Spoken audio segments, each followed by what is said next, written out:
This Demon Slayer movie is everything that anime movies need to be from now on. Okay? It was such an enjoyable ride the whole way through, and it made it so much better that this movie was actually canon. That this movie had actual implications on the overall story that we were following.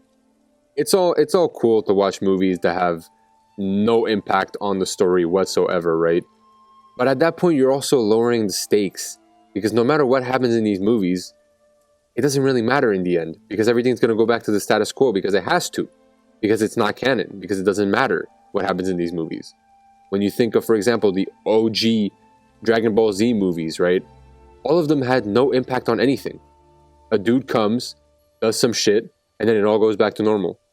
When you look at the Broly movie, right? It's not like that. Yeah, it was kind of the same thing as like, oh, a guy comes, he does some shit, and then everything goes back to normal. In the Broly movie, it was like that, yes. But they also introduced new characters, and you knew that you were going to see these characters again because the movie was canon. That hasn't come to fruition yet, obviously, but it will. When you look at the Demon Slayer movie, for example, this movie had massive implication on the story because it's part of the story. And that makes it so much better. This movie could have been non-canon, and it still would have been great. But the fact that it was canon and they were able to showcase some very important moments in the story in a movie format was so enjoyable to watch. And it's not even only because of like, oh, there's actual stakes and implications for the story within this movie. That's not why the movie was so good. The movie was really good outside of that. But that only helps boosts it up. Because again, there's no way to expect what happens unless you already know what happens. There's no way to expect what's going to happen. Basically, the movie starts off with kind of like you're kind of thrown into the very end of season 1, where Tanjiro, Inosuke, and Zenitsu are like chasing the train, or like they're jumping on the train, they're not chasing the train. And then you pick up right where Season 1 ended at the beginning of the Mugen Train movie, and you see them kind of walking through the train trying to find Rengoku, and then eventually they do find Rengoku, and then that's basically what kind of starts the movie, right? They start talking to Rengoku and blah blah. I'm not gonna get too much into spoilers because that's not what this is about. But just know that this movie is very enjoyable, and also, like I said, it does pick up at the end of the first season. But that doesn't mean that you need to watch the first season to enjoy this movie. Not at all. I actually went to go see it with a friend who has not seen the series at all, and they still enjoyed it to the point where they were gonna watch it, but they were gonna watch the first season after seeing the movie, because in the movie you don't really get anything spoiled concerning the first season. You only get maybe like Tanjiro's family dying, which I mean that's first episode stuff. It's not that deep, right? Well, it's not that deep in the whole context, right? Like learning about that is not that big. It's not that big of a spoiler. It's not going to ruin your experience, right? And then you also learn about Tanjiro's dad's like, I don't know if it's like a breathing style or if it's like a technique or whatever, but yeah, obviously that gets spoiled, right? Because you see it in the movie. But other than that, there really are no spoilers, and you really don't even need to know anything to go into the movie to still enjoy it. The characters are just as great as they were in the anime. The animation is top notch. The animation was amazing.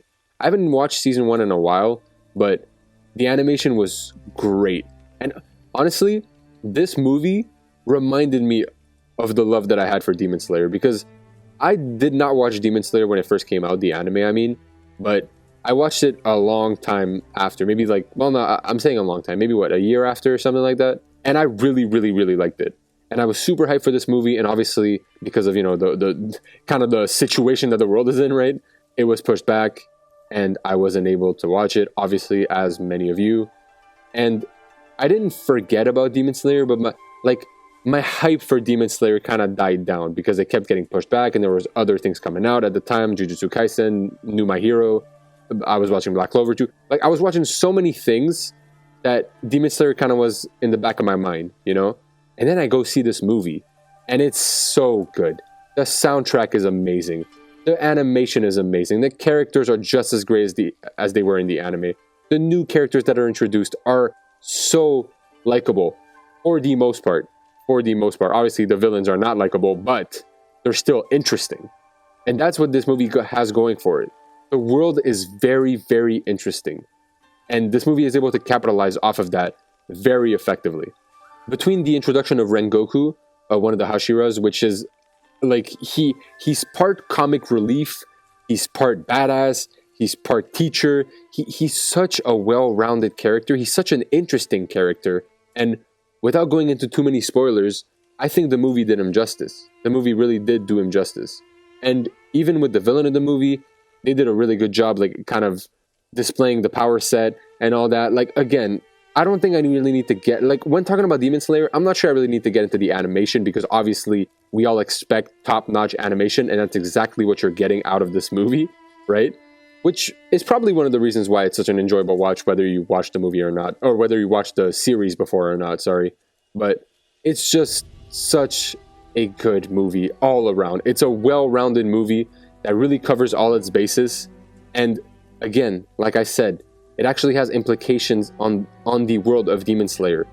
And that makes it so much better, because it's able to do what other anime movies, a lot of other anime movies anyways, are not able to do, which is have an impact on the story. Just by the you would think that that'd be obvious, right? A canon movie has impact, a non-canon movie doesn't have any impact. But as simple as it is, it does kind of make or break a movie sometimes. And in this case, I mean, this movie is just amazing from start to finish, and that's all there really is to it.